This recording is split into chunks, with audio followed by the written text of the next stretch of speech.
Hey guys, welcome back. This is part two of our discussion for our predictions for the Batman Part 2. All right, so next up on our list, we are going to be talking about our predictions for what villains will be in this film. So, Andrew, I think when it comes to the Batman films, and just superhero films in general, the villains are always such an important part of the story. And I am really looking forward to whatever villain they include in this film. And we'll get into what's been rumored and what's been confirmed. But personally, what villains do you want to see? Because I personally would like to see a villain who's never been on the big screen before. And I feel exactly the same way because as much as I love characters like Scarecrow and Mr. Freeze, and God, does that character need a redemption on the big screen badly. Yep. But I definitely agree because, with the exception of like Joker, I think repeating a character is not a great idea. I just think it kind of muddies the waters and it brings up comparisons that don't really need to be brought up, especially if they are different time universes. Like the Batman universe is not the same as the Nolan universe. The Nolan universe is not the same as the Burton Schumacher universe. Right. Well, in terms of just before we really get into that, just with Joker, the way I see it, at the end of the Batman, we did see him and there is a deleted scene. The way I look at it is, I don't think he should be the villain of this movie, but I do think that, well, what I know is they showed us Joker at the end of this one. So I think that either way, they have to pay that off at some point, whether it's the third movie or beyond or whenever, you know? Yeah, I feel like when it comes to Joker, I feel like another big tease would be a good one for this movie. Yes. Maybe something akin to maybe him breaking out of jail with, and maybe carving the smiley face into somebody's face, or the laughter of the background, or the Joker gas, something, but don't explicitly show him. Yes, I agree. And yeah, we'll probably see him at some point, most likely. I mean, can we be honest? I don't think you can have a Batman franchise without Joker at any point. Yeah, it's kind of impossible. They are very much entwined. It's like doing a Superman franchise without Lex Luthor at some point. They're just so intrinsically tied together. It's damn near impossible to do one without the other, or at some point.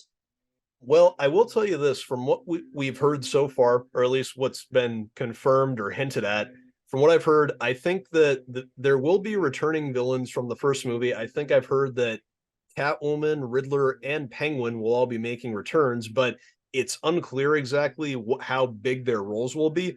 If I had to guess, I think that Riddler will only have like one appearance in this film, and Penguin will be more like a supporting character in this. I think Catwoman could still have more of a role in this movie, like the same role that she had in the first one, but I kind of hope that in this movie, with in terms of Catwoman, I think that she should have more of a like be at odds with Batman rather than working with him completely.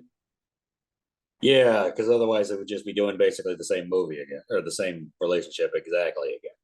So maybe create some tension between the two of them, and maybe don't have the movie end with them on good terms. Right. I do think, but I do hope that although I do want them to be sort of at odds with each other in this movie, I'd like to see Catwoman meet Bruce Wayne and really get to know him because she didn't really meet Bruce Wayne in the first movie at all. She only spent her time with Batman. I'd love to see this movie be more about like flesh out her relationship with Bruce Wayne instead. Because remember, in the first movie, Selina totally hated the wealthy. She had such a negative view on them. I think it'd be great to show if she meets Bruce Wayne and she thinks he's just like everyone else, but she realizes that he is different, and that could really make him stand out to her in particular?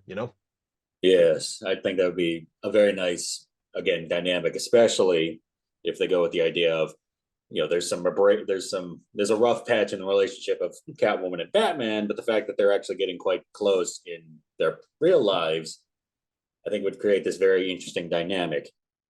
I agree completely. Anyway, but yeah, I've heard that Riddler and Penguin will also be returning. Although again, I think Riddler will have a much smaller role in this film, maybe just make one appearance. And yeah, I think Penguin, because this is described as a crime saga or a crime war film, I'm kind of determining that he'll play a role, but I don't know if he'll be one of the major players, honestly.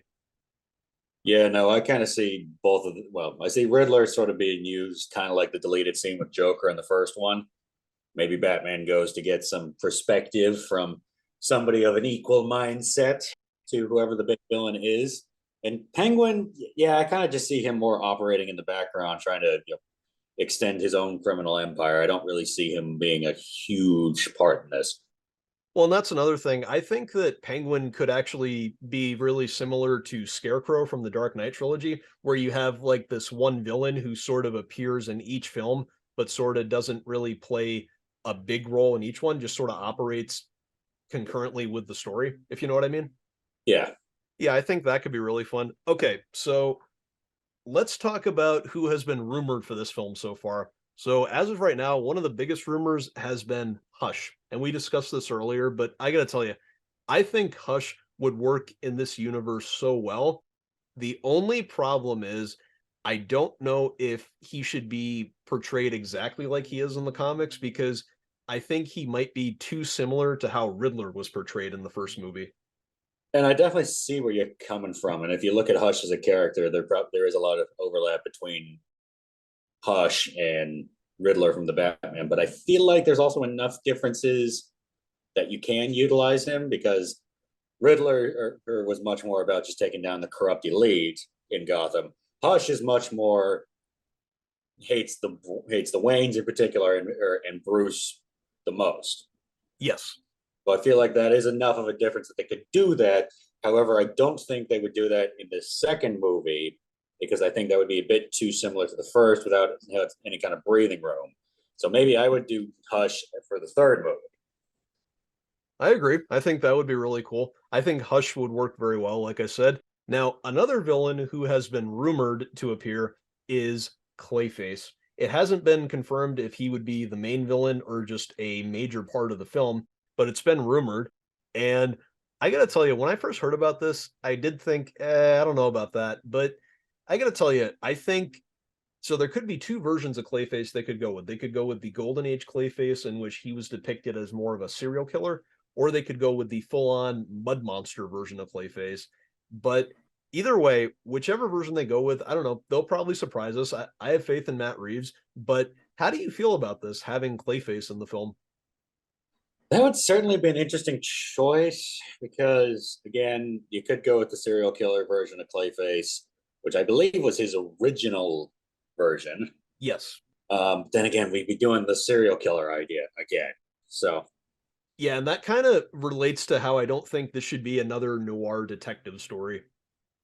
I think this should be more like a mob story with Batman caught in the middle. Right. But but then on the other side, we talked about this in the last episode.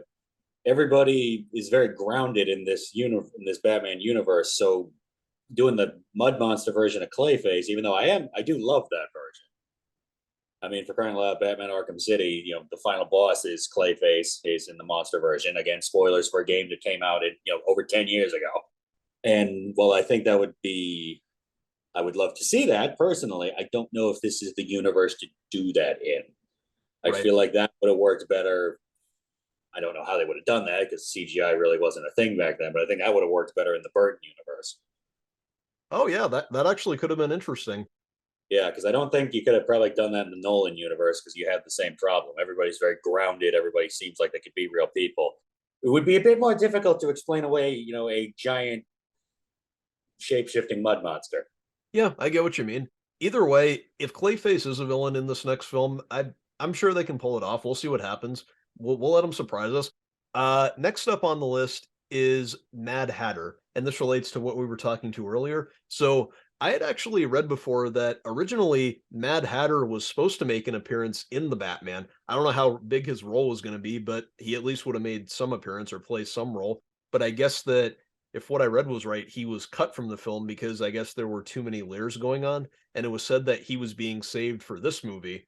So, and again, that's just a rumor. We don't have it confirmed if he'll appear, but either way, ever since they announced that there would be a sequel, Batman Part 2, Mad Hatter has always been one of the villains who I hoped would make an appearance because, again, this relates to what I said about how I hope they use a villain who's never been on the big screen before.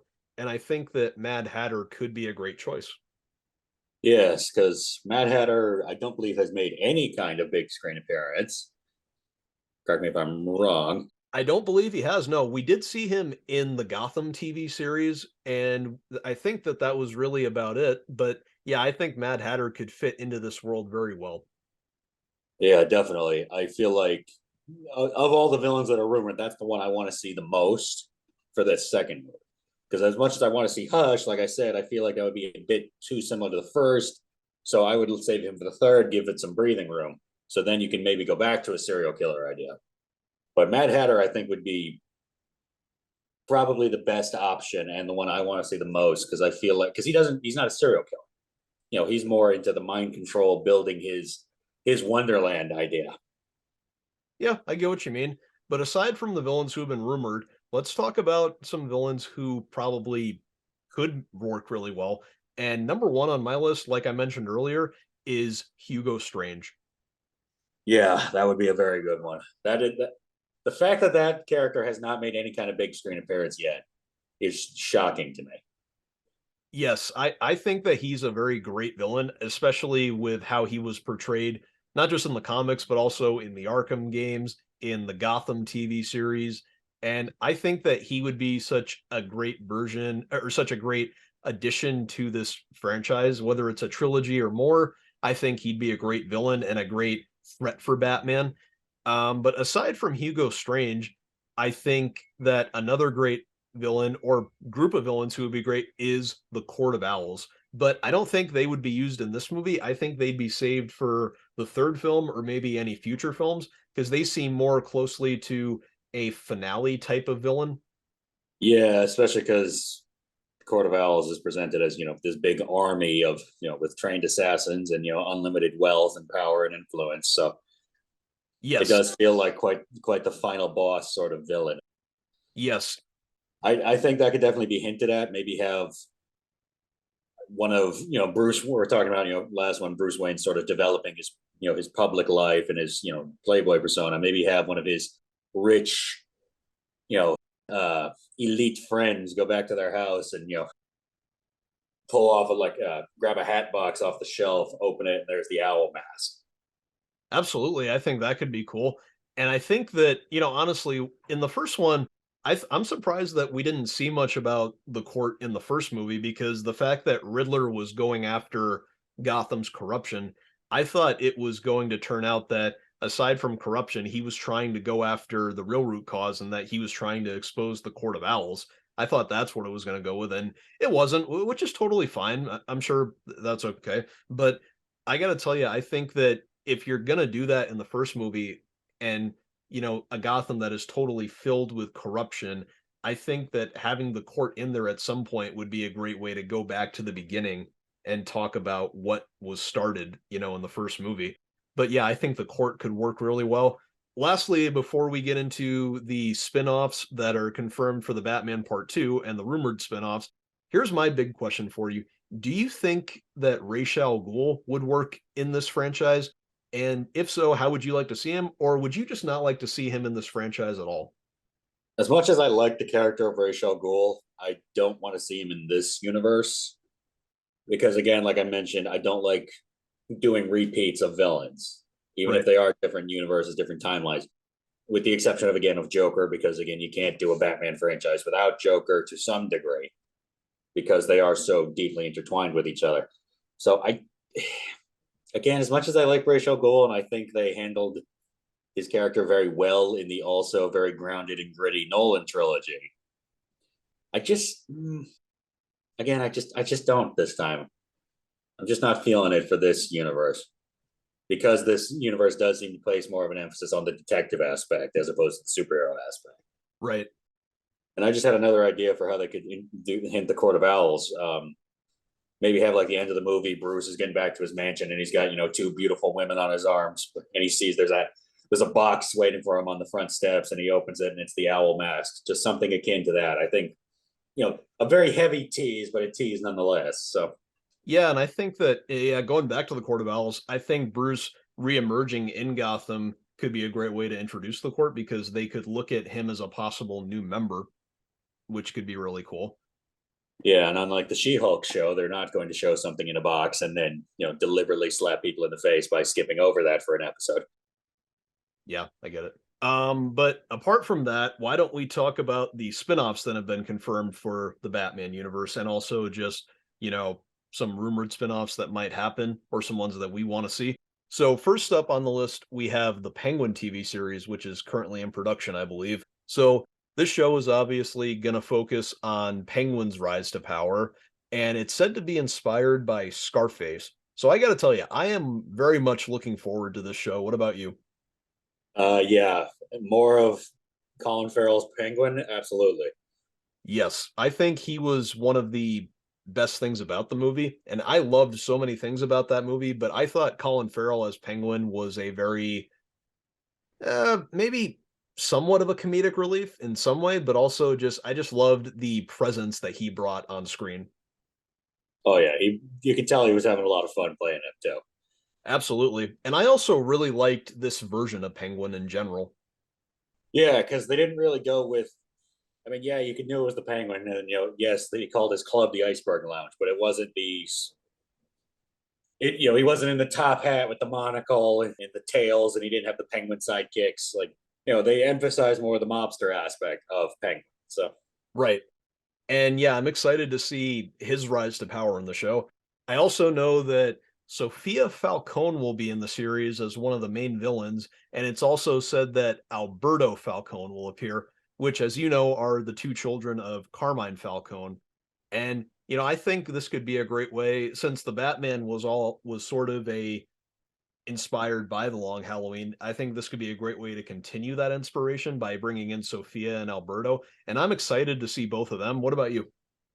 definitely, I feel like Sophia Falcone being the main villain, that makes sense based on how the Long Halloween plays out.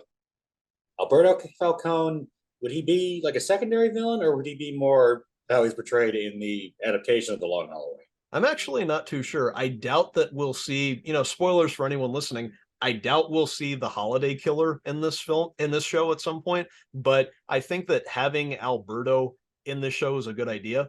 And I'm also excited. I know that Sal Maroni is going to make an appearance in this show, which is cool because of how he was often hinted at in the movie. And I know that Clancy Brown is going to be playing him, and that actually has me really excited. Yes, Clancy Brown, you can always know is going to play some kind of will always be memorable Yes. no matter what role he's playing. Something. Yeah, I get what you mean. I'm excited to see him as Sal Maroni. Lastly, for the Penguin show, obviously we don't know too much about it because it's still in production, but I've read rumors that Robert Pattinson is going to make an appearance in this show. And like we discussed earlier, or aside from this, I think that would be better for like the season finale. Yeah, like maybe have it be so.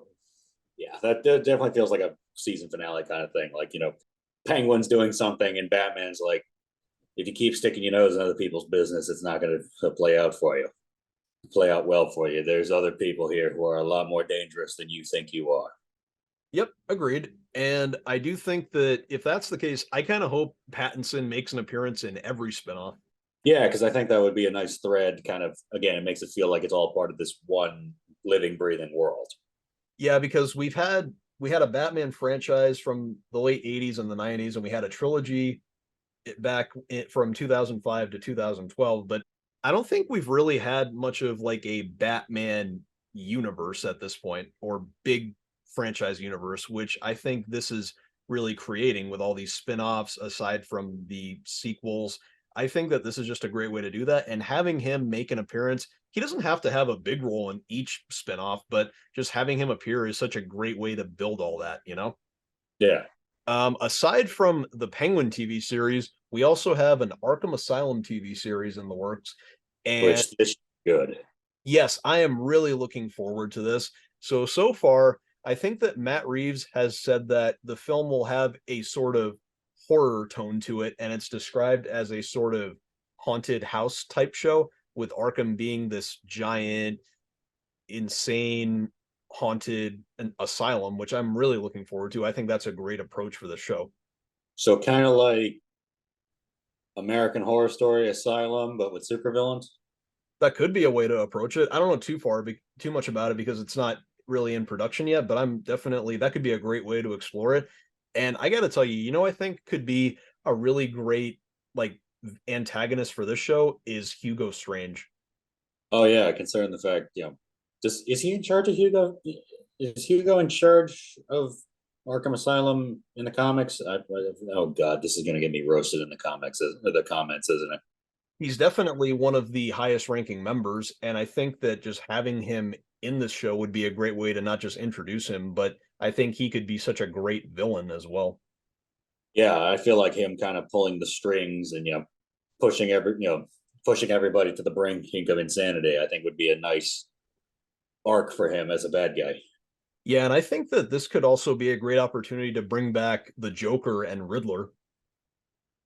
Would you want to tie in the idea of Hugo Strange finding out Batman's real identity in this series?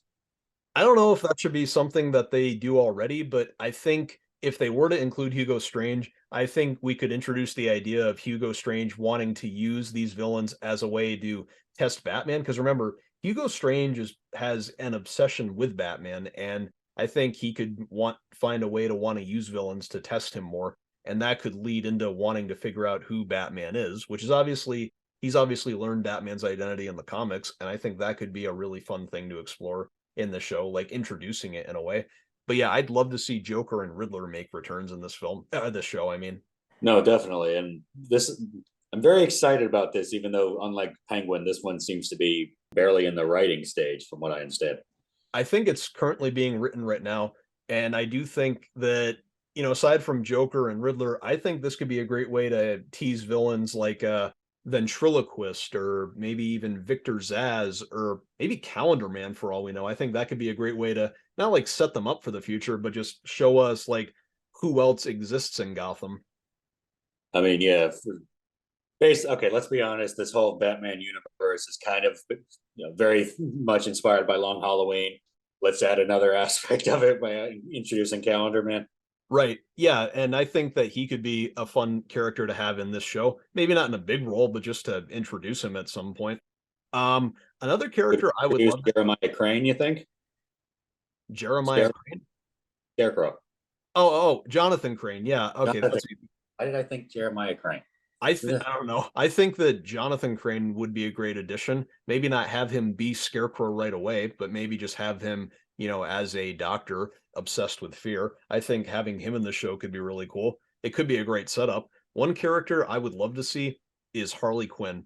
And not just have her be Harley Quinn right away. I think that this would be just a great way to introduce her as Harleen Quinzel, a psychiatrist who meets Joker and slowly just goes insane. I think it'd be cool if she was actually the star of the show. And what if it was all about her, starting her work at Arkham Asylum and we see her learning about all the inmates, especially Joker, and we could see like kind of flesh out their relationship and we could see her slowly go insane and become the Harley Quinn that we know. But for all we know, that could be similar to what they do with the second Joker movie. It's hard to say because I don't think we know too much about that. But no, I think that could be a great thing for this show. What do you think? Yeah, because that would definitely, that's an aspect we really haven't seen on the big screen before. Because it seems like every other time we've had Harley Quinn and Joker, which admittedly is not a lot, they seem to kind of gloss over that aspect of their story. Yeah, I think so, but I think that could be a fun thing to just flesh out. And I think having her as the star could be something very different and something that could be really fun to watch.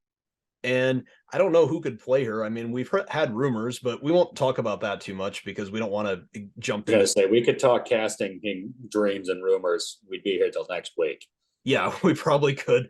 But yeah, I think having her in the show would be great. All the other characters we said, Joker, Riddler, Strange, and Calendar Man, Ventriloquist, and Victor Zaz, maybe. I mean, there are so many possibilities because the world of Batman is just so big and there's so much that you can explore. That's one of the things that I love about Batman as a character and his universe. But yeah, we'll see how that plays out. Now, next up on the list are, and this is the last thing we'll discuss, we have the rumored spin-off films that are said to be in development. So it's been rumored that Matt Reeves has been meeting with various directors to create spin-off films within the Batman universe. Now, first up on the list is Scarecrow. I think a Scarecrow movie could be really cool, especially if they take it in a horror film aspect. What do you think? Would you want to see that? That definitely would be something I'd like to see, and that would definitely be one you'd have to take in a horror movie aspect. Yes, absolutely. And I hope that, just like I said about the Penguin show, how Pattinson is said to appear, I hope Pattinson does make an appearance as Batman in the Arkham Asylum TV show, whether it's just for one scene or the season finale or whatever. I hope with all these rumored spin-off films, he also makes an appearance in these as well. And I think that if Scarecrow is like introduced in the Arkham Asylum show, I think that could be a great lead into his own solo film, especially if he's not used in the Batman sequel at all. Yeah, that would be a good way to introduce him and then get him ready for maybe a bigger appearance later down the road. Yeah, and I think that with all these films, do you think that they'll be portrayed as full-on villains, or do you think they'll take the more anti-villain or anti-hero route, or would you just like to see it be more like the Joker movie? Hmm. Well, looking at this list, some of them need to be presented more as just straight up villains because their whole shtick is kind of hard to sell as an anti-hero. Yeah, I agree. And I think Scarecrow is pretty damn high on that list. I mean, for crying out loud, the man studies people's fears and performs all kinds of terrible, unethical experiments. That's Yes. kind of hard to present as an anti-hero. Yeah, and I think that either way, I'm excited to see what it would be about if they do it. Now, next up on the list is Clayface. Now, this goes back into what we were discussing earlier about Clayface possibly appearing in the Batman sequel. Now, I'm thinking that if Clayface is not used in the Batman sequel, he will probably get his own spin-off film if this is the case, because I'm not sure if they'd use him in the Batman Part 2 and then just straight up give him his own solo movie. What do you think? Yeah, because again, Clayface doesn't really fit in the monster form in this series, and I don't really know if he's that interesting of a character to carry a movie. Well, I think it'll really depend on which version of Clayface because there's Basil Carlo, there's Matt Hagen, and there's a whole bunch of other ones which could be used, but I don't know. We'll see what happens. Yeah, this one I'm not entirely sure of because I just Scarecrow. I feel like there's enough there to carry his own movie. Joker obviously has shown there's enough to carry his own movie, but on the other side of the coin, you try to make a movie out of characters that either nobody's ever heard of or B is not terribly interesting. You end up with Morbius. Yeah, I get what you mean, but that's a conversation for another time. Either way, though, I do think that whatever they do, I do know that it's been rumored that Mike Flanagan, who made Doctor Sleep, as we know, actually went into DC Studios and he pitched a Clayface film to James Gunn, which I don't think was pitched for the Batman universe. It was just pitched for the new DC slate that he has, Gods and Monsters, where Clayface would be portrayed as more of an anti-hero. And I think that honestly, I'm not too sure. I think Clayface would work perfectly in James Gunn's universe, but I'm not sure how I feel about him being portrayed as an anti-hero. I just think it'd be better. Sometimes you don't have to portray villains when they get their own movies. You don't have to make them anti-heroes. They can still be full-on villains. Yeah, but again, I just don't know if there's enough to Clayface to carry his own movie. We'll see. Maybe that's why they're thinking of having him appear in the Batman Part 2 for all we know. Maybe. Maybe. So next up on the list is Professor Pig.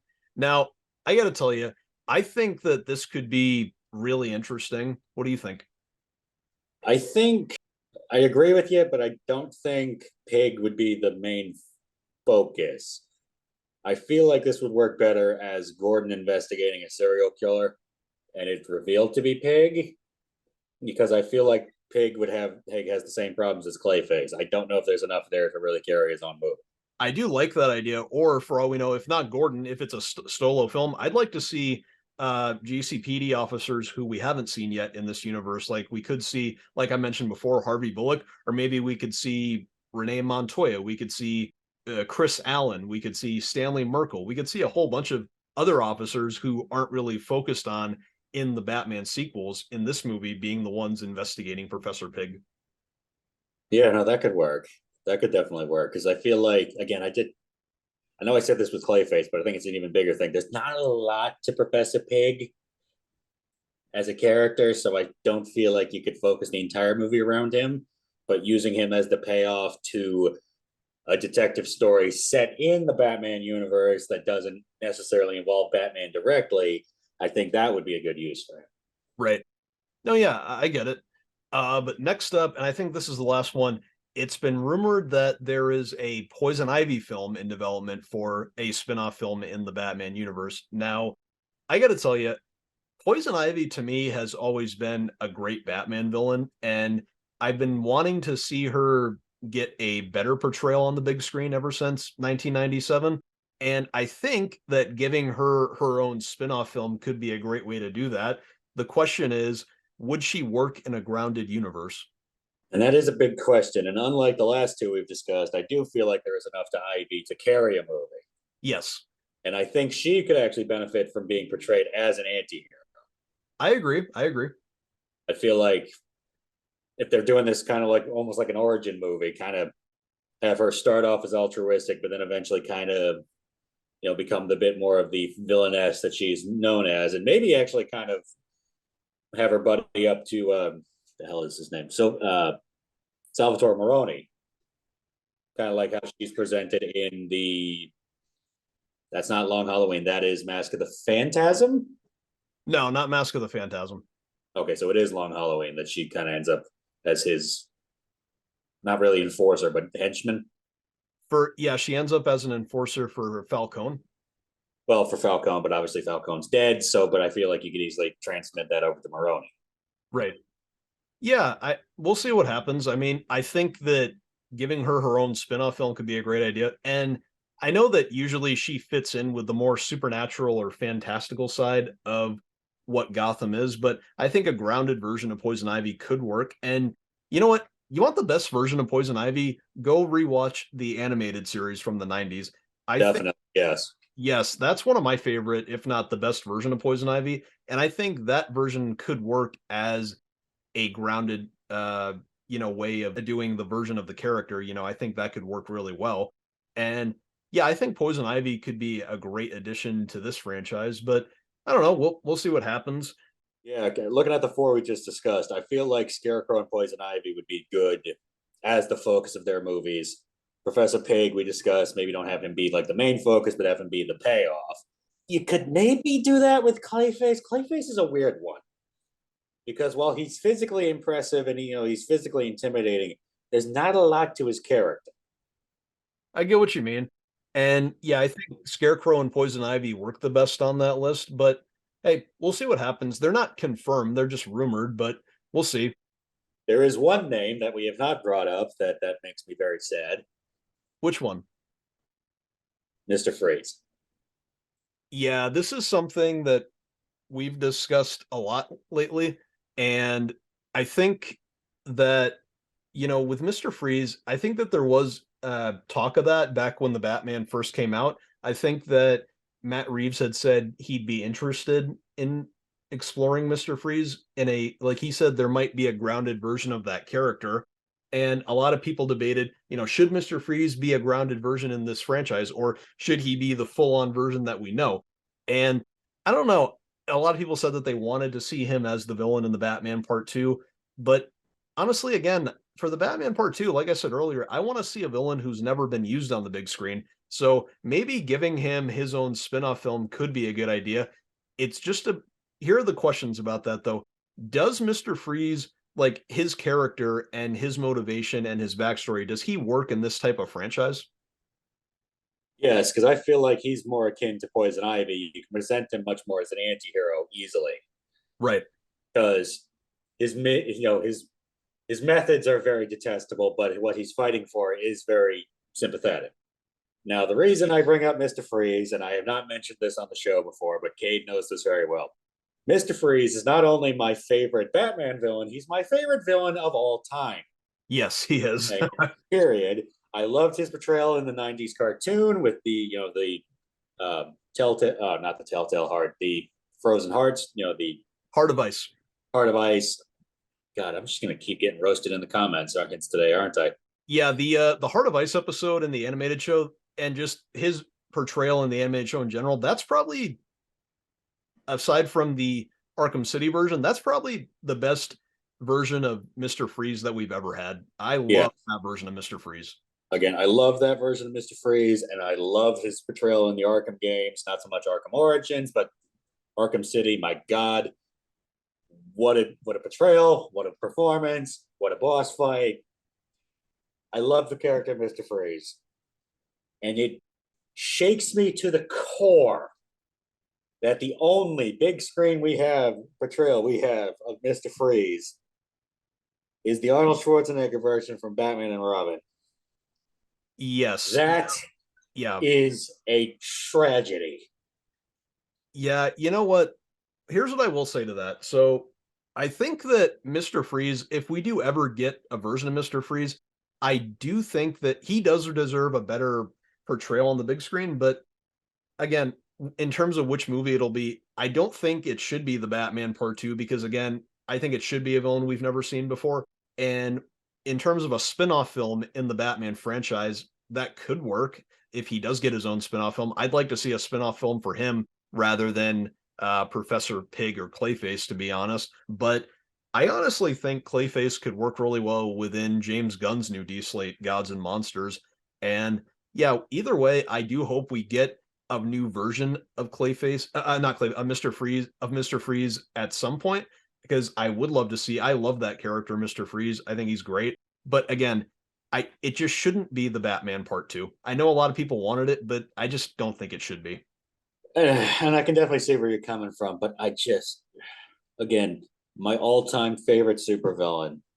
I understand. I have been hoping for him to be redeemed on the big screen for such a long time because the one and only portrayal of Mr. Freeze cannot be a movie that took his character, one of the most, complicated, sympathetic, and intelligent supervillains, not only in Batman's repertoire, but just in comics, period. I think you'll agree. I agree. And turn him into a caricature with 500,000 ice puns and one of the worst costumes in comic book movie history in a movie that is full of terrible superhero costumes.